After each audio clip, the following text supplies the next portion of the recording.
देखो बच्चों, कल हमने पढ़ा था फैराडे फर्स्ट लॉ। ठीक है, एक बार इसको रिवाइज कराते हैं फिर आगे बढ़ते हैं। क्या है? Total mass of the substance deposited at the electrode, ठीक है, is directly proportional to the charge flowing to the cell. कहने का मतलब क्या है कि इलेक्ट्रोड पर कितना मास या कितना वेट डिपॉजिट होगा वो किस पे डिपेंड करता है? चार्ज पर। मतलब अगर चार्ज को बढ़ाओगे तो जो मास, जो वेट डिपॉजिट होगा इलेक्ट्रोड पर, उसकी भी वैल्यू क्या होगी? बढ़ेगी। बात समझ में आ रही है? जैसे मान लो हमारे पास एक इलेक्ट्रोड है, ठीक, कॉपर का एक इलेक्ट्रोड है। अब इस पे जब आपने चार्ज फ्लो कराया तो इतना मास डिपॉजिट हुआ। अब इस अगर ये मास बढ़ रहा है, ठीक, इसका मतलब है कि फ्लो ऑफ चार्ज भी क्या हो रहा है? बढ़ रहा है। मतलब अगर फ्लो ऑफ चार्ज बढ़ता जाएगा तो मास डिपॉजिटेड इलेक्ट्रोड पे उसकी भी वैल्यू क्या होगी? बढ़ेगी। तो W प्रोपोर्शनल क्या है? Directly proportional Q। W क्या है? Weight of the substance deposit. Q क्या है? Charge flowing through the electrolytes. ठीक है, अब देखो प्रोपोर्शनल का साइन हटा, उसके जगह क्या आया? Z क्या है? Electrochemical equivalent. Z क्या है? Electrochemical equivalent. यहां से Z की वैल्यू निकालोगे तो W अपॉन Q हो जाएगा। Z equal to W upon Q। अब देखो ये क्या है? वेट ही तो है, मास ही तो है। तो इसको हम किस में नापेंगे? SI यूनिट में, किलोग्राम में। और चार्ज क्या होता है? कूलम। तो इस Z की यूनिट क्या हो जाएगी? SI यूनिट, किलोग्राम पर कूलम। अब देखो हम जानते हैं W इक्वल टू ZIT। कैसे हुआ?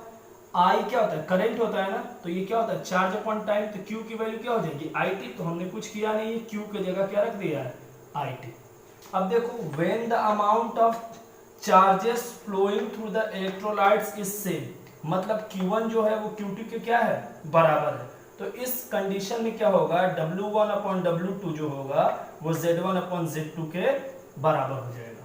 बात समझ में आई? When the amount of charges, जो चार्ज फ्लो हो रहा है उसमें Q1 और Q2 की वैल्यू क्या हो जाए? बराबर हो जाए, सेम हो जाए। तो क्या हो जाएगा? W upon W2 equal to Z1 upon Z2। ठीक है, तो ये है फैराडे का फर्स्ट लॉ। बेसिक कॉन्सेप्ट क्या है कि जो वेट डिपॉजिट होता है इलेक्ट्रोड को किस पे डिपेंड करता है? चार्ज पर। मतलब अगर इसको बढ़ाओगे तो इसकी भी वैल्यू क्या हो जाएगी? बढ़ जाएगी। दूसरा देखो फैराडे सेकेंड लॉ। पहले डेफिनेशन देखते हैं। मास of the substance which is liberated at the electrode. जो मास है जो इलेक्ट्रोड पे लिबरेट होगा वो कैसे होगा? By passing a given amount of charge. जो मास लिबरेट होगा वो किसके वजह से होगा? By passing a given amount of charge. और वो क्या है? दैट इज डायरेक्टली प्रोपोर्शनल, जो कि डायरेक्टली प्रोपोर्शनल किसके? Chemical equivalent of the substance. मतलब क्या है? जो मास कहो या वेट कहो, ठीक है, W लिखो या M लिखो, दोनों का मतलब एक है। जो ये मास है या वेट है दोनों एक ही होता है केमिस्ट्री में, ठीक है, ये फिजिक्स नहीं है। इन दोनों को तुम सेम समझो। तो ये जो वेट है वो किसके डायरेक्टली प्रोपोर्शनल है? Chemical equivalent of the substance के। इसमें क्या था? जो वेट था वो चार्ज के डायरेक्टली प्रोपोर्शनल था। इसमें किसके डायरेक्टली प्रोपोर्शनल है? Chemical equivalent of the substance. अब क्या होगा? Now when the amount of the charge flowing are same. मतलब क्या है? जो चार्ज फ्लो हो रहा है वो सेम हो जाए। तो ऐसे कंडीशन में क्या होगा? W1 upon W2 equal to E1 upon E2। E है क्या? Chemical equivalent of the substance है। अब देखो E1 upon E2 Z1 upon Z2 के बराबर कैसे हो गया? इसलिए हो गया कि W1 upon W2 Z1 upon Z2 के बराबर है। तो यहाँ पे इसके जगह हमने क्या रख दिया है? Z1 upon Z2। अब E1 upon E2 equal to Z1 upon Z2 एक कांस्टेंट होता है, ठीक। E अपॉन Z को हम कहते हैं यूनिवर्सल कांस्टेंट या फैराडे कांस्टेंट, जिसकी वैल्यू होती है 96500 कूलम। बात समझ में आई? तो फैराडे क्या बोलता है कि मास of the substance which is liberated at electrode, जो सब्सटेंस लिबरेट हो रहा है इलेक्ट्रोड पे, कैसे हो रहा है? By passing a given amount of charge, charge के फ्लो की वजह से हो रहा है। और ये किसके डायरेक्टली प्रोपोर्शनल है? तो ये डायरेक्टली प्रोपोर्शनल है केमिकल इक्विवेलेंट, ठीक है। इसलिए मैंने क्या लिखा? W प्रोपोर्शनल E, ठीक है। अब अगर same amount of charge flow होगा तो क्या होगा? W upon W1 upon W2 equal to E1 upon E2 और E1 upon E2 equal to Z1 upon Z2। यहां से देखो, ठीक है। अब ये भी एक कांस्टेंट है, E अपॉन Z को हम यूनिवर्सल कांस्टेंट होता है जो फैराडे के बराबर होता है, और 1 फैराडे की वैल्यू क्या होती है 96500 कूलम। तो ये हमारा रहा फैराडे फर्स्ट लॉ, ये हमारा रहा फैराडे सेकंड लॉ। अब देखते हैं प्रोडक्ट ऑफ इलेक्ट्रोलाइसिस जो कि हमारा नेक्स्ट टॉपिक है।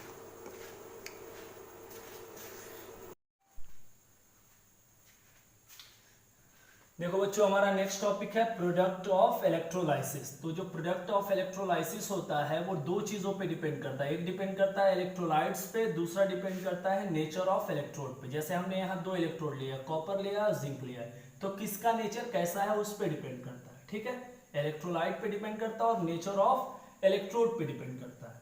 पहला इसमें है प्रोडक्ट ऑफ मॉल्टेन NaCl। तो जब NaCl डिकम्पोज होता है तो क्या बनाता है Na प्लस और Cl माइनस, Na प्लस और Cl माइनस। एक सेल लिया है जिसको हमने बैटरी से जोड़ रखा है। ठीक, अब अगर मॉल्टेन NaCl इसमें लिया है तो Na किधर जाएगा कैथोड की तरफ, क्योंकि इस पे पॉजिटिव चार्ज और कैथोड पे नेगेटिव है, तो प्लस हमेशा माइनस की तरफ जाता है। उसी तरह Cl माइनस किधर जाएगा एनोड की तरफ, क्योंकि इस पे पॉजिटिव चार्ज और Cl माइनस पे नेगेटिव चार्ज है। अब कैथोड पे होगा क्या, Na प्लस एक इलेक्ट्रॉन गेन करके Na में बदल जाएगा। ठीक, सॉलिड Na में बदल जाएगा। उसी तरह एनोड में Cl माइनस एक इलेक्ट्रॉन को लूज करके क्लोरीन में बदल जाएगा। बात समझ में आ रही है। अब ये कैथोड का रिएक्शन हुआ, ये एनोड का रिएक्शन हुआ। अगर आप ओवरऑल रिएक्शन लिखोगे तो ओवरऑल रिएक्शन में क्या करते हैं, दोनों रिएक्शन को ऐड करते हैं, तो इस इलेक्ट्रॉन से ये इलेक्ट्रॉन कट जाएगा। अब बचेगा क्या, यहाँ देखो Na प्लस बचेगा, हमने यहाँ लिखा है, और क्या बचेगा Cl माइनस, हमने यहाँ लिखा है। एरो देने के बाद क्या बचेगा Na सॉलिड स्टेट में और क्लोरीन गैसियस स्टेट में। अब Na कहाँ बच रहा है, कैथोड पे आ रहा है, और Cl कहाँ बच रहा है, एनोड पे आ रहा है। इसका मतलब ये जो सोडियम है वो कैथोड पे डिपॉजिट होगा, और यही इसका प्रोडक्ट होगा इलेक्ट्रोलाइसिस का। कहाँ पे, एनोड पे, कैथोड पे, और ये क्लोरीन कहाँ आएगा, एनोड पे। यानी जब आप मॉल्टेन NaCl का इलेक्ट्रोलाइसिस करोगे तो जो प्रोडक्ट होगा वो दो प्रोडक्ट होंगे, सोडियम जो है वो कैथोड पे आएगा, क्लोरीन जो है वो एनोड पे आएगा। सोडियम सॉलिड के फॉर्म में आएगा, क्लोरीन गैस के फॉर्म में आएगा। दूसरा टॉपिक है प्रोडक्ट ऑफ एक्वस NaCl। अब एक्वस NaCl के वाटर का होना जरूरी है, एक्वस NaCl के लिए वाटर का होना जरूरी है। तो अगर NaCl डिकम्पोज होगा तो Na प्लस और Cl माइनस बनाएगा, वाटर डिकम्पोज होगा तो H प्लस और OH माइनस बनेगा। ये दो हो गए। अब देखो इस सेल के अंदर अब चार आयन है, Na प्लस है, Cl माइनस है, H प्लस है और OH माइनस है। अब Cl माइनस OH माइनस दोनों पे नेगेटिव चार्ज है, किधर जाएगा एनोड की तरफ। एनोड पे होता क्या है ऑक्सीडेशन। Na प्लस और H प्लस किधर जाएगा कैथोड की तरफ। कैथोड पे होता क्या है रिडक्शन। अब देखो क्या लिखा है मैंने, रिडक्शन पहले उसका होगा जिसके लिए इलेक्ट्रोड पोटेंशियल की वैल्यू अधिक होगी। तो किसके लिए इलेक्ट्रोड पोटेंशियल की वैल्यू अधिक है, हाइड्रोजन के लिए। इलेक्ट्रोकेमिकल सीरीज आप रिकॉल करो, हाइड्रोजन के लिए अधिक है तो इसका पहले होगा। ठीक, उसी तरह एनोड, एनोड पे कौन जाएगा Cl माइनस और OH नेगेटिव। ठीक, अब देखो ऑक्सीडेशन पहले उसका होगा जिसके लिए इलेक्ट्रोड पोटेंशियल की वैल्यू क्या है कम है या कम होगी। तो किसके लिए कम है, कम तो OH के लिए है, लेकिन जाएगा क्लोरीन, क्योंकि ये एक एक्सेप्शन है। क्यों है एक्सेप्शन, कि जो क्लोरीन है इसका कॉन्सेंट्रेशन यहाँ बहुत ज्यादा है। और दूसरा रीजन क्या है, क्लोरीन के इलेक्ट्रोड पोटेंशियल और OH माइनस के इलेक्ट्रोड पोटेंशियल में यानी SRP में वैल्यू डिफरेंसेस बहुत कम होता है, इसीलिए क्लोरीन यहाँ क्या जाएगा, इसका ऑक्सीडेशन होगा। हमने लिखा क्या, ऑक्सीडेशन पहले उसका होगा जिसके लिए इलेक्ट्रोड पोटेंशियल की वैल्यू कम होगी। कम इसका है लेकिन होगा इसका, क्योंकि ये एक एक्सेप्शन है। और इसका रीजन क्या मैंने बताया, क्योंकि इसके और इसके इलेक्ट्रोड पोटेंशियल में डिफरेंस बहुत कम होता है और इसका कॉन्सेंट्रेशन बहुत ज्यादा होता है। अब कैथोड पे क्या होगा, H प्लस है, इलेक्ट्रॉन गेन करेगा, हाइड्रोजन में बदल जाएगा। ठीक, और इसके लिए सोर्स क्या है, सोर्स है वाटर H प्लस और OH माइनस। उसी तरह एनोड पे क्या होगा, Cl माइनस इलेक्ट्रॉन को लूज करेगा और क्लोरीन में चेंज हो जाएगा। और इसके लिए सोर्स क्या है, NaCl डिकम्पोज होगा तो Na प्लस और Cl माइनस बनाएगा। ठीक है, अब देखो अगर ओवरऑल सेल रिएक्शन लिखोगे तो ओवरऑल सेल रिएक्शन में इक्वेशन 1, 2, 3 और 4 को हम ऐड करेंगे। तो ऐड करेंगे तो H प्लस से H प्लस कट जाएगा, इलेक्ट्रॉन से इलेक्ट्रॉन कट जाएगा और Cl माइनस से Cl माइनस कट जाएगा। बचेगा क्या यहाँ, देखो NaCl बच रहा है यहाँ पे और वाटर बच रहा है। एरो दोगे क्या बचेगा, हाइड्रोजन बचेगा और क्या बचेगा, क्लोरीन बचेगा, Na प्लस और OH माइनस। तो हाइड्रोजन कहाँ आ रहा है, कैथोड पे, और क्लोरीन कहाँ आ रहा है, एनोड पे। Na प्लस और OH माइनस ये क्या होगा, सॉल्यूशन में होगा। बात समझ में आई। हमने एक प्रोडक्ट ऑफ एक्वस NaCl करना था, ठीक। जैसे ही हमने किया तो ये दोनों डिकम्पोज हुआ, इसमें 4 तरह के आयन है, Na plus, Cl minus, H plus और OH माइनस। अब Cl माइनस OH माइनस में नेगेटिव चार्ज है, एनोड की तरफ जाएगा, एनोड पे ऑक्सीडेशन होता है। Na प्लस और H प्लस पॉजिटिव आयन है, कैथोड की तरफ जाएगा, कैथोड पे रिडक्शन होता है। रिडक्शन पहले उसका होगा जिसके लिए इलेक्ट्रोड पोटेंशियल की वैल्यू अधिक होगी। तो किसके लिए अधिक है, हाइड्रोजन के लिए है इलेक्ट्रोकेमिकल सीरीज से, तो इसका रिडक्शन पहले होगा। एनोड पे क्या होगा, ऑक्सीडेशन पहले उसका होगा जिसके लिए इलेक्ट्रोड पोटेंशियल की वैल्यू कम है। तो कम इसकी है, लेकिन यहाँ एक एक्सेप्शन है, ये क्लोरीन का यहाँ होगा। क्यों होगा क्लोरीन का, क्योंकि क्लोरीन का कॉन्सेंट्रेशन ज्यादा है, और दूसरा रीजन क्या है, इसके इलेक्ट्रोड पोटेंशियल और इसके इलेक्ट्रोड पोटेंशियल में डिफरेंस बहुत कम होता है। अब देखो कैथोड पे क्या होगा, H प्लस इलेक्ट्रॉन गेन करके हाइड्रोजन में बदलेगा, इसके लिए सोर्स क्या है, H प्लस और OH माइनस। एनोड पे क्या होगा, Cl माइनस इलेक्ट्रॉन को लूज करके क्लोरीन में बदलेगा, इसके लिए सोर्स क्या है, कहाँ से मिल रहा है, ये NaCl से। Na पॉजिटिव और Cl नेगेटिव बना रहा है। अगर इसका ओवरऑल सेल रिएक्शन लिखोगे तो चारों इक्वेशन को जोड़ना पड़ेगा।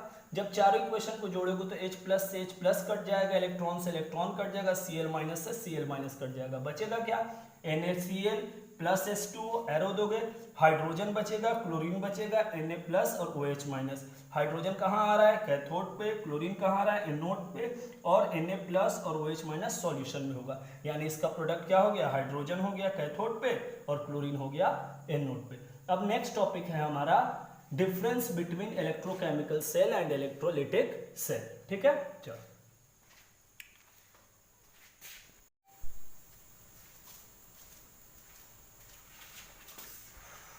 देखो बच्चों, हमारा नेक्स्ट टॉपिक है difference between electrochemical cell and electrolytic cell. पहले भी बता चुका हूँ। देखो इलेक्ट्रोकेमिकल सेल में केमिकल एनर्जी इलेक्ट्रिकल एनर्जी में कन्वर्ट होती है, केमिकल एनर्जी इलेक्ट्रिकल एनर्जी में, इसमें इलेक्ट्रिकल एनर्जी जो होती है वो केमिकल एनर्जी में चेंज होती है, ठीक। इसमें जो रिएक्शन है वो स्पॉन्टेनियस है, अपने आप होती है। इसमें रिएक्शन जो है नॉन स्पॉन्टेनियस है, एक्सटर्नल सोर्स से एनर्जी देनी पड़ती है।